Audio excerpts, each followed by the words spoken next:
पिता पुत्र एवं पवित्र आत्मा नाम सदाप्रभु परमेश्वर पवित्र महानाम धन्यवाद देव कारण प्रभु आम यही तपस्या काल पवित्र उपवास दिन निरूपित दिन में आम समस्त अंशग्रहण करने निमंते प्रभु ये अवकाश देवा प्रभु को धन्यवाद देवा एवं आम मध्य उपस्थित थिबा मंडलीर समस्त मुख्य कर्मकर्ता कर्मकर्ती तथा उपस्थित बापा माँ भाई भौणी छोट बड़ समस्त प्रभु जीशु नाम जय जीशु आसतु आम वाक्य को आलोचना करवा पूर्व पदे प्रार्थना करवा समस्ते प्रार्थना प्रेममय पवित्र ईश्वर आम धन्यवाद देचु आम योग्य दिन धुए पापी मानव प्रभु तुम संतान संतति हेबार अधिकार दे तुम चरण तले बसी से पुण्य पुरुष जात्रा अंशी तुम पवित्र नाम गौरव करने यही अवकाश देते आम धन्यवाद देचु बापा से दिन प्रभुंर संगरे थिबा समस्त लोक मानकर विषय को पवित्र बाइबल रे तुम्हें नाम स्थान दिए से माने केबे भी चिंता करि नथिले से मानकर नाम पवित्र बाइबल रे स्थानित हो से समय रे कौनसी सुविधा न लेखार कलमर बहिर पुस्तकर कौन विषय न पवित्र आत्मा के द्वारा तुम्हें लिपिबद्ध कर प्रभु गोटे गोटे विषय को प्रभु तुम्हें स्थान दिए आज मध्य प्रभु जो मैंने तुम सेवारे अंशग्रहण कर तुम नाम धर्म कर्म करती प्रभु से तुम्हें जीवन पुस्तक लिपिबद्ध कर बाबा धन्यवाद दूँ अवकाश धन्यवाद दूँ बाबा तुम दास दासी पात्र हो आज पवित्र दिन उपयुक्त वाक्य प्रभु आम विशेष प्रार्थना कर तुम्हें आशीर्वाद कर उज्जवल भविष्य गठन कर सकल परिवार आशीर्वाद आज बाबा मो मत तुम सहकार भाई मत सूची कर पवित्र कर उपस्थित अनुपस्थित समस्त आशीर्वाद प्रभु जीशु का नाम में मांगुछु आसतु आम वाक्य को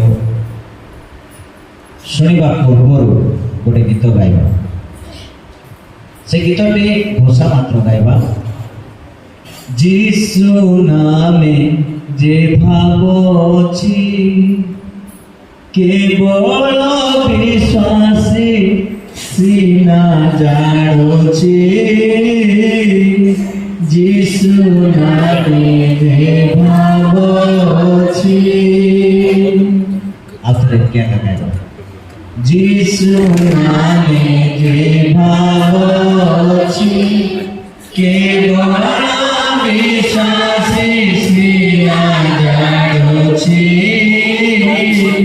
जीशु नामे जे भाव अछि धन्यवाद सत्या का मुई आ समय आपको हाथ ए स्थान रे आपनकर गीत रचक लिखुछंती ए जीशुकर नाम रे गोटे एमितिकार भाव अछि एटा समस्त जानि पारबे ए जीशुकर नाम रे एते लाभ अछि सेटा समस्त जानि पारबे ए जीशुकर नाम रे जो शक्ति अछि सेटा किए भी जानि पारबे किए जानबे केवल जीशु को जे विश्वास करिछि से माने ही जानि मु बड़पन ही कहूँ मंडलीर उत्साह कौच आज कथा चार्टा बेले उठ बाइबल टे पढ़ी 5टा बेलू पुरुषपथ को आसली 6टा बेलू गलु 6टा अधे स्कूल गली 10टा बेलू अनमोल मामी को लेकिन छाड़ी छाड़ आसला बेलू बुला बाकी चली आसी बसिकी पास्टर सार बाइक आरंभ है मत नहीं आ उठी गली आउ धरिक आसली दिव्य बाक्य आरंभ है ए सरीजी पुरुषपथ आहरी घर को पड़े जावा आहरी छोटा पाखक आहरी थी आसवा एमती 15 वर्ष समय এই সময় মধ্যে ମୁଁ ଜାଣୁଛି ମୋର ପ୍ରଭୁ ଜାଣୁଛି ଯେ ଆମେ ଯେଉଁ ସମୟ ଦେଉଛୁ ପ୍ରଭୁଙ୍କ ନିମନ୍ତେ, ଆମେ ଯେଉଁ କାର୍ଯ୍ୟ କରୁଛୁ ପ୍ରଭୁଙ୍କ ପାଇଁ, ସେଥିରେ ଗୋଟେ ଭାବ ଅଛି, ଗୋଟେ ଶକ୍ତି ଲୁଚି ରହିଛି। ତେଣୁ ପ୍ରଭୁଙ୍କର ଲୋକମାନେ, ମୁଁ ଏବଂ ଆପଣମାନେ ଏତେ ବ୍ୟସ୍ତବହୁଳ ସମୟ ମଧ୍ୟରେ, ଏତେ ବ୍ୟସ୍ତବହୁଳ ଜଗତ ମଧ୍ୟରେ ଆମେ ସବୁ ଛାଡ଼ି ଦେଇକି ପ୍ରଭୁଙ୍କ ପାଖରେ ଆସିଛୁ। ତେଣୁ ଆମମାନଙ୍କୁ କିଛି ଏହି ତପସ୍ୟା କାଳରେ ସେହି ଯୀଶୁଙ୍କର ନାମରେ ବାକ୍ୟରେ କହୁଛି, ପାଣି ମଧ୍ୟ, ପାଣିର ମୂଲ୍ୟ କିଛି ନାହିଁ, କେବଳ ସେଥିରେ ଆମେ ଘରେ ଯାଉ। ମାତ୍ର ପ୍ରଭୁଙ୍କ ନାମରେ ଯଦି ଆମେ ପାଣି ମଧ୍ୟ ଗ୍ଲାସଟି ଯଦି ଦେଇଦେବା, କ'ଣ ଲେଖା ଅଛି? ପ୍ରଭୁ କେବେ ମଧ୍ୟ ଆମକୁ ଆଶୀର୍ବାଦ ରଉଣା କରିବେ ନାହିଁ।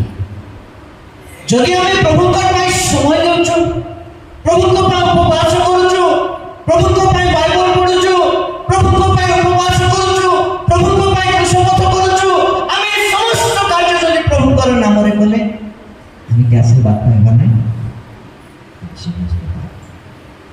କିନ୍ତୁ ଆମର ଖ୍ରୀଷ୍ଟିଆନ ଧର୍ମ ଶୁଣିବା ଧର୍ମ ନାହିଁ। ଖ୍ରୀଷ୍ଟିଆନ ଧର୍ମ ପାଳନ କରିବା ଧର୍ମ। ତେଣୁ ପ୍ରଭୁଙ୍କର ଲୋକମାନେ, ମାତା ମଣ୍ଡଳୀ, ଏହି ତପସ୍ୟା କାଳରେ ଏମିତି ତ ଜୀବନ ସାରା ଆମେ ପାଉଛୁ, ଅନ୍ୟ କୌଣସି ମଣ୍ଡଳୀରେ ଏମିତି ନାହିଁ। କୋଉଠି ଲେଖା ହେଇଛି, କେମିତି ଲେଖା ହେଇଛି, ଏଟା କିଛି ମଣ୍ଡଳୀ କହୁନି। ମଣ୍ଡଳୀ କହୁଛି ଆମେ ଜୀବନରେ ଆଉ ଏକ ବର୍ଷ ପାଇଥିବା ଦିନକୁ ଉପବାସର ଦିନ, ତପସ୍ୟା କାଳର ଦିନ, 40ଟା ଦିନକୁ ମଣ୍ଡଳୀମାନଙ୍କୁ ସୁଯୋଗ ଦିଅନ୍ତୁ, ତାକି ଆମେ ପ୍ରଭୁଙ୍କର ପାଖକୁ ଆସିବା। ଆମର ପାପ ପାଇଁ, ଆମର ଜୀବନ ପାଇଁ କ'ଣ କମି ଅଛି, କ'ଣ ଅଧିକ ଅଛି, ଆମେ କିପରି ପ୍ରଭୁଙ୍କର ନାମରେ କିଛି ବି କରିବା ଦ୍ୱାରା ଆମେ ପ୍ରଭୁଙ୍କର ଆଶୀର୍ବାଦ ଲାଭ କରିବୁ, ମୃତ୍ୟୁ ପରେ ସ୍ୱର୍ଗ ରାଜ୍ୟ ଲାଭ କରିବା, ଏହି ଆଶା ଆମେ ଆସୁଛୁ। ମାର୍ଗ 10 ଅଧ୍ୟାୟ 17 ପଦରେ ଆମେ ଗୋଟେ ପଦ ଦେଖିବା। ଜଣେ ଦୌଡ଼ି ଆସି ତାହାଙ୍କ ସାଙ୍ଗରେ ଜାଲୁ ବାନ୍ଧି ତାହାକୁ ପଚାରିଲେ, ହେ ସଦ୍ଗୁରୁ, ଅନନ୍ତ ଜୀବନର ଅଧିକାରୀ ହେବା ନିମନ୍ତେ ମୁଁ କ'ଣ କରିବି? ଧନ୍ୟବାଦ। ଜଣେ ଲୋକ ସେ ଦୌଡ଼ି ଦୌଡ଼ି ଦୌଡ଼ି ଦୌଡ଼ି ଆସୁଛି, ପ୍ରଭୁ ଯୀଶୁଙ୍କ ଚରଣ ତଳେ ପଡ଼ି ଯାଉଛି। ପ୍ରଭୁ ଯୀଶୁଙ୍କୁ ଗୋଟେ କଥା କହୁଛନ୍ତି, ପ୍ରଭୁ, ମୁଁ ଅନନ୍ତ ଜୀବନ ପାଇବା ପାଇଁ ମୁଁ ଆଉ କ'ଣ କରିବି? ଆମେ ଯଦି এই ପାଠକୁ ଯଦି ଭଲରେ ପାଠ ପଢ଼ିଲେ ଆମେ ଜାଣୁଛୁ ଯେ ସେ ପ୍ରଭୁଙ୍କର ପରିଚୟ ପାଇଛି, ସେ ଇସ୍ରାଏଲ ଲୋକ ଅଟନ୍ତି, ସେ 10 ଆଜ୍ଞା ପାଇଅଛି, ସେ ମନ୍ଦିରକୁ ଯାଉଛନ୍ତି, ସେ ଉପାସନା କରୁଛନ୍ତି, ବିଧି ବ୍ୟବସ୍ଥାକୁ ତାଙ୍କର ଜୀବନରେ ଅକ୍ଷର ଅକ୍ଷର ଭାବରେ ସେ ପାଳନ କରୁଛନ୍ତି। ସେ ଜାଣୁଛନ୍ତି ଯେ ଏ ଜଗତ ଦିନେ ବିନଷ୍ଟ ହେବ, ଯେଉଁମାନେ ଜଗତରେ ଅଛନ୍ତି ସେମାନେ ମଧ୍ୟ ବିନଷ୍ଟ ହେବେ, କିନ୍ତୁ ଆତ୍ମା ବିଚାର ସମ୍ମୁଖୀନ। ଏ ଆତ୍ମାର ଶେଷ ନାହିଁ। ଯଦି ମୋତେ ସ୍ୱର୍ଗ ରାଜ୍ୟ ଯିବାକୁ ହେଲେ ମୋତେ ଆହୁରି କିଛି ମୋ ଜୀବନରେ କରିବାକୁ ହେବ। ତେଣୁ ସେ ସମସ୍ତ ବିଧି ବ୍ୟବସ୍ଥାକୁ ସେ ଅକ୍ଷର ଅକ୍ଷରରେ 10 ଆଜ୍ଞାକୁ ପାଳନ କରି ସେ ଚେଷ୍ଟା କରୁଛି ସ୍ୱର୍ଗ ରାଜ୍ୟ ଯିବାକୁ। ପ୍ରଭୁଙ୍କର ନିକଟକୁ ଯେତେବେଳେ ସେ ସମସ୍ତ ବିଷୟ ଦେଖିଲା ପରେ ସେ ଘରେ ଆସିଛନ୍ତି, ସେ କହୁଛନ୍ତି, ପ୍ରଭୁ, ମୁଁ ଅଧିକ କ'ଣ କରି ଯାଇଥିଲି ମୁଁ ସ୍ୱର୍ଗ ରାଜ୍ୟ ପାଇବି, ମୋତେ ସ୍ୱର୍ଗ ରାଜ୍ୟ ଦରକାର। ପ୍ରଭୁ କହିଲେ, ଆଜ୍ଞା ତ ତୁମକୁ ଦିଆଯାଇଛି, ତୁ ସେଟା ପାଳନ କର। ସେ କହିଲା, ମୁଁ ସବୁ ପାଳନ କରୁଛି। ସେ ତଳକୁ ଲେଖା ଅଛି ଯେ ପ୍ରଭୁ ଯୀଶୁ ଏକ ଦୃଷ୍ଟିରେ ଚାହିଁ, ପ୍ରେମରେ, ସ୍ନେହରେ, ଆଦର କରି ଗୋଟେ କଥା କହିଲେ। 21-22ରେ ସେଟା ଲେଖା ଅଛି। ଯୀଶୁ ତାଙ୍କ ପ୍ରତି ଏକ ଦୃଷ୍ଟିରେ ଚାହିଁ ତାଙ୍କୁ ସ୍ନେହ କଲେ ଓ କହିଲେ, ତୁମ୍ଭର ଗୋଟିଏ ବିଷୟ ଊଣା ଅଛି, ତୁମ୍ଭେ ଯାଇ ଆପଣାର ସର୍ବସ୍ୱ ବିକ୍ରୟ କରି ଦରିଦ୍ରମାନଙ୍କୁ ଦାନ କର, ଆଉ ତୁମ୍ଭେ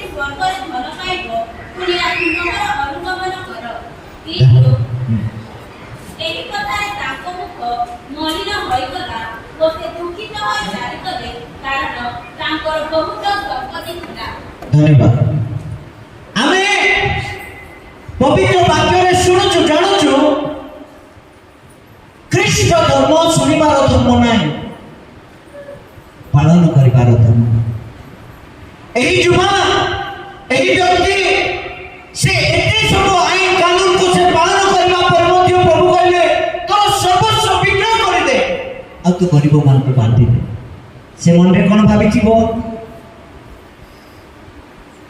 আর কথা শুনবি, যদি সবকু সব বিকি দেবি মু বান্টি দেবি, কালকে সকালে যদি মোর অসুবিধা হব মতে কিয়ে দেব?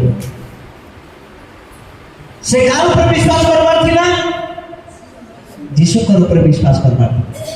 মতে যে কহিলা মু তার কথা অনুসারে সব বিক্রয় করে দেবি, মোর প্রভু মতে দেবে। কিন্তু তলকু কଣ ଲେଖା ହେଲା? ହଁ ମଳିଲାନି। ତାପରେ ମନ ଦୁଃଖରେ ସେ କ'ଣ ହେଲା? କିନ୍ତୁ ଯକ୍ଷ ସବୁ ବିକ୍ରୟ କରିଦେଇକି 4 ଗୁଣ ଫେରସ୍ତ କରିଦେଇକି ପ୍ରଭୁ ମୁଁ ସବୁ ପରିଶୋଧ କରିଦେବି। ପ୍ରଭୁ କହିଲେ ଆଜି ଏ ଗୃହରେ ପରିତ୍ରାଣ ଉପସ୍ଥିତ ଅଛି, ଏ ଲୋକ ସ୍ୱର୍ଗ ରାଜ୍ୟ ଯିବା ପାଇଁ ଯୋଗ୍ୟ ଅଟନ୍ତି। ମୋର ପ୍ରଭୁଙ୍କର ଲୋକମାନେ ମାତା ମଣ୍ଡଳୀ ମାନଙ୍କୁ ଆଦେଶ କରେ ଉପବାସ କରିବା ପାଇଁ। କିଏ କରିବ ଉପବାସ? ଆଜ୍ଞା ଗଢୁଥିଲେ 11 ନା 12 ଧର୍ମ କର୍ମ କରିବାର ଅଛି। ଆମେ ତ ଗରିବ ଲୋକମାନଙ୍କୁ ଆମେ ଦେଇକିରି ଆମେ ଦାନ ପୁଣ୍ୟ କରିପାରିବା, କିନ୍ତୁ କିଛି ତ କରିବାର ଅଛି। ମମିନାଙ୍କର ହଷ୍ଟେଲ ପ୍ରତିଷ୍ଠା ହେଇଥିଲା, ସମସ୍ତଙ୍କୁ ଡାକିଥିଲେ, ମଣ୍ଡଳୀକୁ ଡାକିଥିଲେ, ଆମକୁ ବି ବ୍ୟକ୍ତିଗତ ଡାକିଥିଲେ। ଆମେ ଗୋଟେ ଆମର ଗାଁର ଗୋଟେ ଝିଅ ସେ ନେଇକି ଦାନ କିଛି ଦେଉଥିଲା। ଦେଲା ବେଳକୁ ତାଙ୍କେ କହିଲେ କହିବ ତୁ ଏଠି ଅସୁବିଧାରେ ଅଛୁ, ତୁ କାହିଁକି ଦେଉଛୁ ଯା। ସେ କହିଲା ବାଇବଲରେ ଲେଖା ଅଛି ବିଧବା ଅତି ଦରିଦ୍ର ଥିଲା, ମାତ୍ର ବିଧବାର ଦାନ ଈଶ୍ୱରଙ୍କର ଦୃଷ୍ଟିରେ ବହୁ ମୂଲ୍ୟ ଥିଲା। ପ୍ରଭୁ ବିଧବା ଠାରୁ ମଧ୍ୟ ଦାନ ଚାହାନ୍ତି, ପ୍ରଭୁ ଗରିବ ଠାରୁ ମଧ୍ୟ ଧର୍ମ କର୍ମ ଆଶା କରନ୍ତି। ପ୍ରଭୁ ମୋ ଠାରୁ ମଧ୍ୟ ତୁମର ସେବା ପାଇଁ ହସ୍ତ ବଢ଼ାଇବା ପାଇଁ ପ୍ରଭୁ ଚାହାନ୍ତି। ମୁଁ ବେଶୀ ସେନା ଦେଇପାରୁନାହିଁ, ମୋର ଏତିକି ବଳ ନାହିଁ, ଯାହା ବି ମୋ ଖୁସିରେ ପ୍ରଭୁଙ୍କର ସେବା କାର୍ଯ୍ୟ ନିମନ୍ତେ ଦେଉଛି ତୁମେ ବଢ଼େଇ ରଖ। କେଡ଼େ ବଡ଼ କଥା, କେଡ଼େ ବଡ଼ କଥା। ତେଣୁ ଲୋକମାନେ ଆମେ ଯଦି ଉପବାସର ଦିନମାନଙ୍କରେ ଉପବାସ କରିବା ନାହିଁ, ଉପବାସର ସମୟରେ ବାଇବଲ ପଢ଼ିବା ନାହିଁ, ଉପବାସ ସମୟରେ ଯଦି ଆମେ ଦାନ ପୁଣ୍ୟ କରିବା ନାହିଁ, କେମିତି ସଙ୍କଟ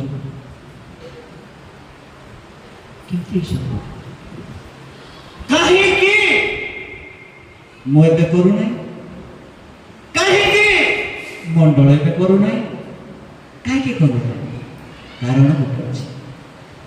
ଆଗେ ଝିଅ ବାହା ହେଇକି ଗଲା ବେଳକୁ କାନ୍ଦି କାନ୍ଦି କାନ୍ଦି କାନ୍ଦି କାନ୍ଦି କାନ୍ଦି ବେହୋସ ହେଇଯାଉଥିଲା।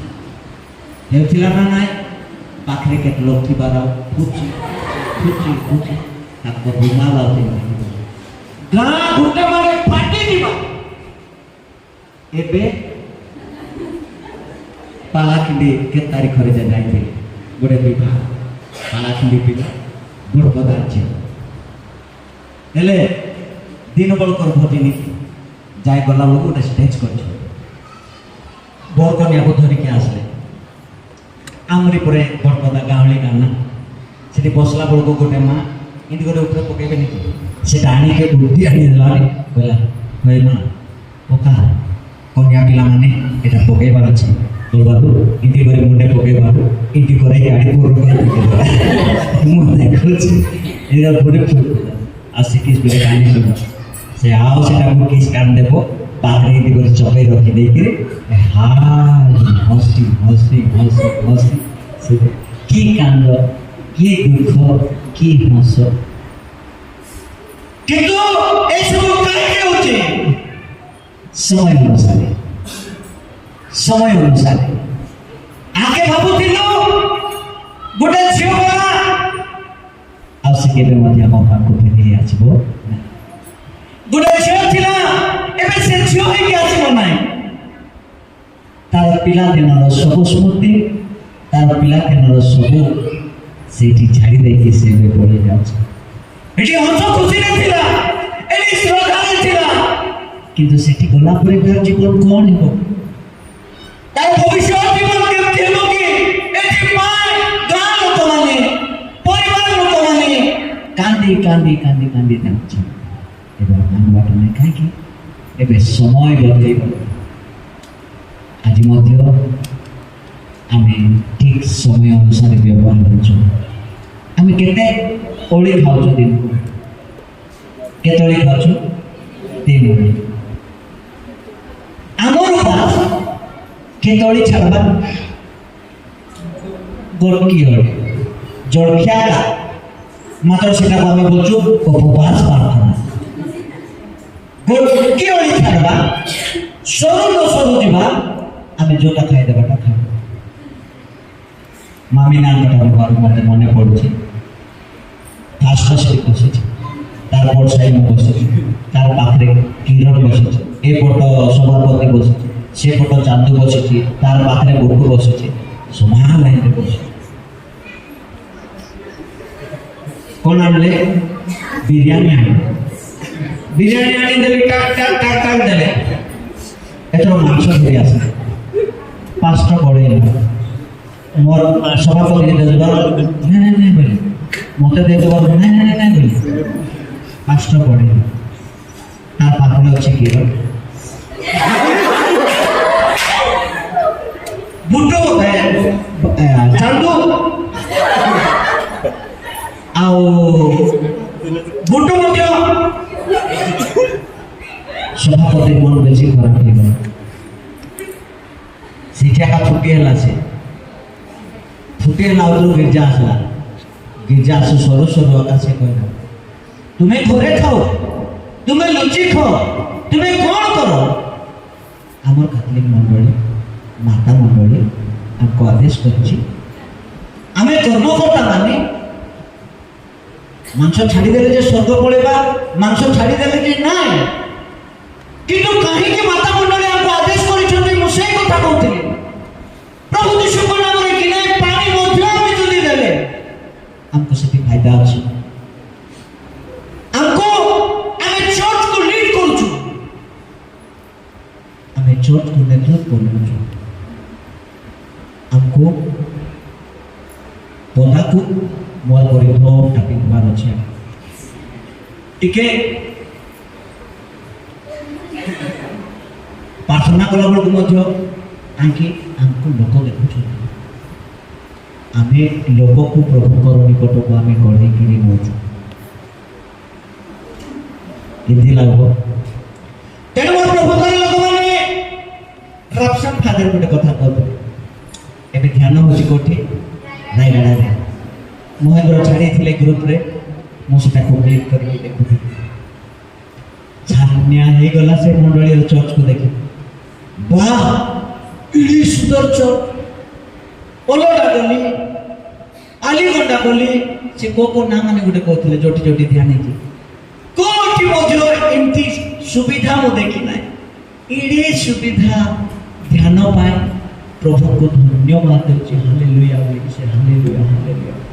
କିନ୍ତୁ ଏଡ଼େ ସୁନ୍ଦର ଗୀର୍ଜା ଘରେ ପ୍ରଭୁଙ୍କର ନାମ ଯୀଶୁ ହେ ବୋଲି ଡାକିବା ପାଇଁ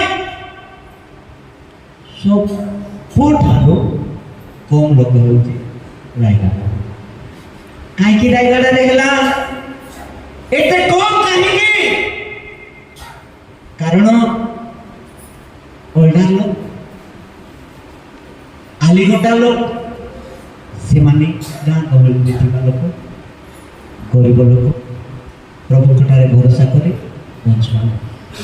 ଯଦି ଟାଉନକୁ ଆସିବା, ରାୟଗଡ଼ାରେ ଧନୀ ଲୋକ ରହିବେ, ସମ୍ରାଟ ଲୋକ ରହିବେ,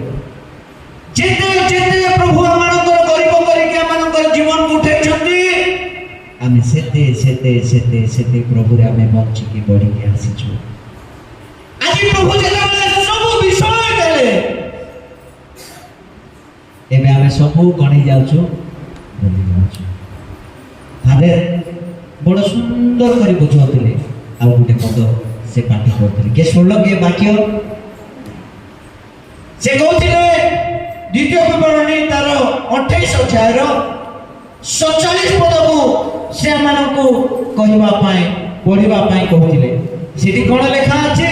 କାରଣ ତୁମ୍ଭେ ସର୍ବପ୍ରକାର ସମ୍ପତ୍ତି ବହୁଳ ରୂପେ ପାଇଲେ ଆନନ୍ଦରେ ଓ ପ୍ରଫୁଲ୍ଲ ଚିତ୍ତରେ ସଦାପ୍ରଭୁ ତୁମ ପରମେଶ୍ୱରଙ୍କୁ ସେବା କଲ ନାହିଁ। କଣ ବୋଲିକି ପଢିଲୁ? ଆଉ ଥରେ ଟିକେ ପଢ। କାରଣ ତୁମ୍ଭେ ସର୍ବପ୍ରକାର ସମ୍ପତ୍ତି ବହୁଳ ରୂପରେ ପାଇଲେ ହେଁ ଆନନ୍ଦରେ ପ୍ରଫୁଲ୍ଲ ଚିତ୍ତରେ ସଦାପ୍ରଭୁ ତୁମ ପରମେଶ୍ୱରଙ୍କୁ ସେବା କଲ ନାହିଁ। କଣ ଆଜି ପ୍ରଭୁ ଆମକୁ ଭାବୁଛୁ? ଆଗେ ଛତା ଟାଣି ଗୀର୍ଜା କରୁଥିଲେ, ଏବେ ସଭାପତି କହୁଥିଲା ନା ଏବେ ଏସି ଲଗେଇ ଦେବା। ସନ୍ଧ୍ୟା ହେଲା ବେଳକୁ ବେଶୀ ଗରମ ହେଉଛି, ଇନଭର୍ଟର ହେଲା, ଜେନେରେଟର ହେଲା, ଆମେ ଏସି ମଧ୍ୟ ଲଗେଇ ଦେବା। ମୁଁ କହିଲି ହେଇଯାଉ, ପ୍ରଭୁର ସେବା ଉପାସନା କରିବା ପାଇଁ ହେଇଯାଉ। ପ୍ରଭୁ କଣ ନ ଦେଲେ ଯେତିକି ପ୍ରଭୁଙ୍କୁ ଦେଲା ବେଳକୁ ଆମମାନଙ୍କୁ ସେତକି ପାସ୍କାଲ କହିଲା ନନା ମୁଁ କାଲକେ ଖାଦ୍ୟ ଧରି ଆସୁଛି। ମୁଁ କହିଲି କେତେ ହଉଛି ରେ? କାଲକେ ଆକା ଜଣା ପଡବ ନା କେତେ ହଉଛି, କିନ୍ତୁ ମୁଁ ଗୋଟେ କଥା କହିବି ବୋଲି ଫୋନ କଲି। ମୁଁ କହିଲି କଣ କହିବୁ?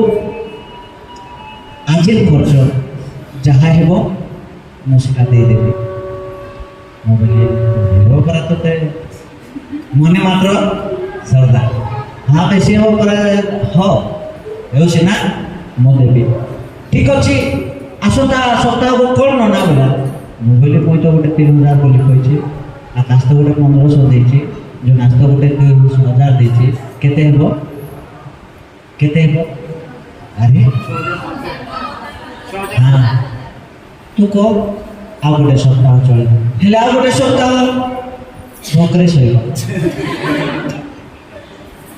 ଯଦି 50 ଟଙ୍କାରୁ ଆରମ୍ଭ 40 କାଳର ପବିତ୍ର ଦିନରେ ଯଦି 100ଟା ଟଙ୍କା ଯଦି ଆମେ ଦେବା ନାହିଁ, ଆଜି କେତେ ଲୋକ ଆସିଲେ ଦେଖ। କାହିଁକି ଲାଜ ଡରିକିରି ଆମେ ପଦାର ଲୋକକୁ ଡାକିନୁ? ସକାଳେ 10ଟାରେ ବାହାରି ଆସୁଛନ୍ତି, ଆମେ ଆସିଲା ବେଳକୁ 2ଟା ବେଳକୁ ଆସୁଛୁ। କିଏ କହିଲା ସେ ଯାକେ? ସେମାନେ ଗଲା ବେଳକୁ କହୁଛନ୍ତି ଆଜ୍ଞା ସବୁ ଭଲ ଆକାରେ ଲୋକମାନେ ଟିକେ ଗିର୍ଜା କହୁନା। ତେଣୁ କାଳେ ଲୋକମାନେ ପ୍ରଭୁଙ୍କର ନିକଟକୁ ଆସନ୍ତୁ ଏଇ ସପ୍ତାହରେ, ଏହି ପବିତ୍ର ଦିନମାନଙ୍କରେ।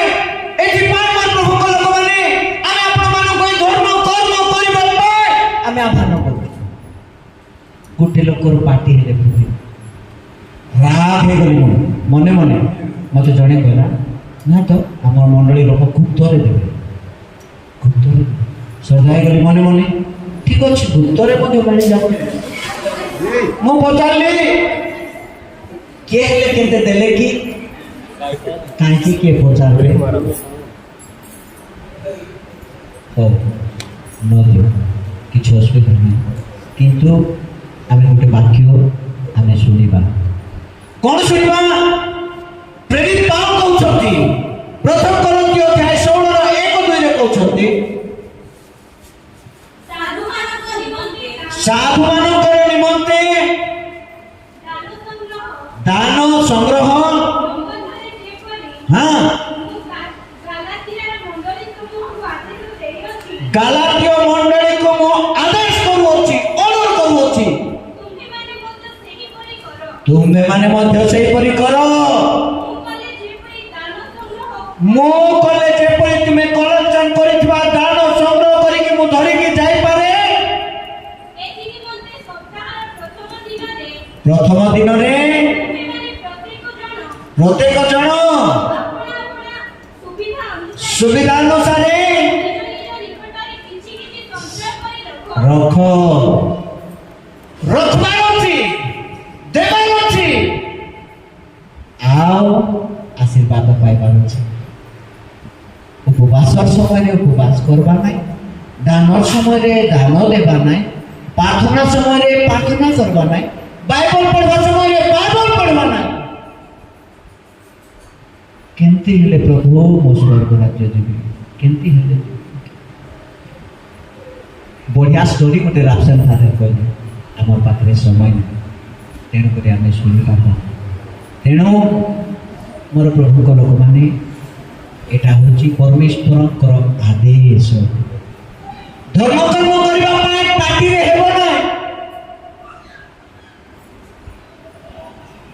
ହାତରୁ ହେବ, ପକେଟରୁ ହେବ, ପରିଶ୍ରମରୁ ହେବ, ଲୁଣାରୁ ହେବ। ଆକାଶ ଭାଇ ଏବେ ଜବ୍ ପାଇନାହିଁ। ଗାଁ ପିଲାମାନେ ସମସ୍ତେ ଗୋଟେ ହେଇକି ଥିବ ପଇସା, ମୁଁ ସେଇଟା ଏଇଟା କାଟେଇକି ବୋଲି ମୁଁ କହୁନି। ସ୍ଲାବ୍ ପକେଇଲା ବେଳକୁ ଉଠି ଯାଉଛନ୍ତି, ସ୍ଲାବ୍ ପକାଉଛନ୍ତି। ଗୋଟେ କାମ କଲେ ଗୋଟେ 500 ଟଙ୍କା କି କେତେ ମିଳୁଥିବ, 1500 ଟଙ୍କା 3 ଦିନର ହାଡ଼ ଭଙ୍ଗା ପରିଶ୍ରମରୁ, ମାତ୍ର ଶ୍ରଦ୍ଧାରେ ତାର ଶକ୍ତି ଅନୁସାରେ ସେ ଶ୍ରଦ୍ଧାରେ ଦେବାର ଅଛି। ମୁଁ କହୁଛି, ମୁଁ ନା ପ୍ରେରିତ ପାଉଲ କହୁଛି, ଏଇଟା କମ୍ପଲସରି। ତେଣୁ ମୋର ପ୍ରଭୁଙ୍କ ଲୋକମାନେ, ମୋତେ ଆପଣମାନେ ଚାଳକର ଦାୟିତ୍ୱ ଦେଇଛନ୍ତି, ପାଳକୀୟ ଦାୟିତ୍ୱ ଦେଇଛନ୍ତି। ତେଣୁ ମୁଁ ଆପଣମାନଙ୍କୁ ଅନୁରୋଧ କରୁଛି, କେବଳ ମୁଁ ପାଟିରେ କହୁନା, ମୁଁ କରୁଛି, ମୁଁ ଆପଣମାନଙ୍କୁ କହୁଛି। ମୁଁ ଆପଣମାନେ ଦେବା ଅର୍ଥକୁ ଆମମାନଙ୍କର କ୍ୟାସ୍ ହ୍ୟାଣ୍ଡେଲକୁ ଯାଉଛି। ଏ 15 ବର୍ଷ ସମୟରେ କୌଣସି କୋଷାଧ୍ୟକ୍ଷକୁ କି କୌଣସି ମଣ୍ଡଳୀ ଲୋକକୁ କି ମୁଁ କେବେ ମଧ୍ୟ କହିନି ଖର୍ଚ୍ଚ କଲା ବେଳକୁ ପଚାରିବ ନାହିଁ। ହଠାତ୍ କାମ ଧାମ ଏପଟେ ଶୂନ୍ୟ ହେଲା ବେଳକୁ କୌଣସି ଦୁର୍ବଳ ହେଲେ ମୁଁ ଚମକାଚମକି କରୁଛି ସିନା, ମଣ୍ଡଳୀର ଆୟ, ମଣ୍ଡଳୀର ଖର୍ଚ୍ଚ, ମଣ୍ଡଳୀର ସବୁ କଥା କେବଳ କର୍ମକର୍ତ୍ତାମାନେ କରନ୍ତି। ଆମେ ସେମାନଙ୍କୁ ଦାନ କରିବା, ଆମେ ସେମାନଙ୍କୁ ମଣ୍ଡଳୀର ଉନ୍ନତିରେ ଆମେ ସେବା କରିବା ଏବଂ ଆମେ ଅନନ୍ତ ରାଜ୍ୟ ନିମନ୍ତେ ଆମେ ନିଜକୁ। ତେଣୁ ମୋର ପ୍ରଭୁଙ୍କ ଲୋକମାନେ, ଆସ ଆମର ଜୀବନକୁ ଆମେ ଏଇ ତପସ୍ୟା କାଳରେ ଆଉ 2ଟା କି 3ଟା ସପ୍ତାହ ଅଛି ଆମକୁ ଉପବାସ କରିବା ପାଇଁ। ଯଦି ବୁଢ଼ା ବୁଢ଼ୀ ଲୁଡ଼ବୁଢ଼ୀ ହେଲୁ ଆମେ ନ କଲେ ମଧ୍ୟ ଚଳିବ। ଯଦି ପିଲାମାନଙ୍କର ପରେ ଛୋଟ ପିଲାମାନେ ହେଲୁ ନ କଲେ ମଧ୍ୟ ଚଳିବ। ସେମାନେ ମାଂସ ଖାଆନ୍ତୁ, ସେମାନେ କେଉଁଟା କରନ୍ତୁ କି କ'ଣ କରନ୍ତୁ, କିନ୍ତୁ ଆମେ ଦେଖୁଥିଲୁ କାରଣ ସାର୍ 80 ଦିନ ହେଲା ଗୋଟେ ଥର ପାଣି, ଗୋଟେ ଥର ଖାଦ୍ୟ ଖାଇନ ଆସିଛି। ତାର ସ୍ୱାର୍ଥ ପାଇଁ ଅନେକ ଲୋକ ତାର ପାଖକୁ ଯାଉଛନ୍ତି, ପ୍ରଭୁଙ୍କ ଠାରେ ବିଶ୍ୱାସ କରି ସୁସ୍ଥ ହୋଇ ସବୁ ବିଷୟ ତାକୁ ଗୁହାରି କରୁଛନ୍ତି। ଏତେ ବଡ଼ ଆଶ୍ଚର୍ଯ୍ୟ କର୍ମ, ସେ କେତେ କଥା ଭବିଷ୍ୟତ ବକ୍ତାମାନଙ୍କର ପରିଚିତ ହେଉଛି। ତେଣୁ ମୋ ପ୍ରଭୁଙ୍କ ଲୋକମାନେ ଉପବାସ, ପ୍ରାର୍ଥନା, ଦାନ, ପଠନ ଆମେ କରିବା ଦ୍ୱାରା କେବେ ମଧ୍ୟ ନଷ୍ଟ ହେବ ନାହିଁ। ତେଣୁ ମାତା ମଣ୍ଡଳୀ ଆମମାନଙ୍କୁ ଆଦେଶ କରନ୍ତି। ତେଣୁ ଆସୁ ଆମେ ପ୍ରଭୁଙ୍କ ନିକଟକୁ ଆସିଲା ବେଳକୁ ଆମେ ଏସବୁ କରିବା ପାଇଁ ଆମେ ଚେଷ୍ଟା କରିବା। ଉପବାସ କରି ନାହିଁ ଯେ ମୁଁ ଆସିବି ନାହିଁ ସେମିତି ବୋଲି ମଧ୍ୟ କହିବ ନାହିଁ। ତେଣୁ କରିକି ଠିକ୍ ଅଛି, ବାକି ଆପଣଙ୍କର ହାତରେ ରହିଲା, ପାଳନ କରିବ ନ କରିବ ସେଟା ଆପଣଙ୍କର ହାତରେ ରହିଲା। କିନ୍ତୁ ଆମେ ବେଶୀ ଧର୍ମକର୍ମ କରିପାରିବାନି, କିନ୍ତୁ ଆମେ ଚେଷ୍ଟା କରିକି ଆମେ ଆଗକୁ ବଢ଼ିବା ପାଇଁ ଚେଷ୍ଟା କରିବା। ପ୍ରଭୁ ଆମମାନଙ୍କ ବାକ୍ୟ ଦ୍ୱାରା ସମସ୍ତଙ୍କୁ ଆଶୀର୍ବାଦ କରିଛୁ। ପିତାର ପୁତ୍ର ପବିତ୍ର ଆତ୍ମାଙ୍କ ନାମରେ ଆମେନ୍।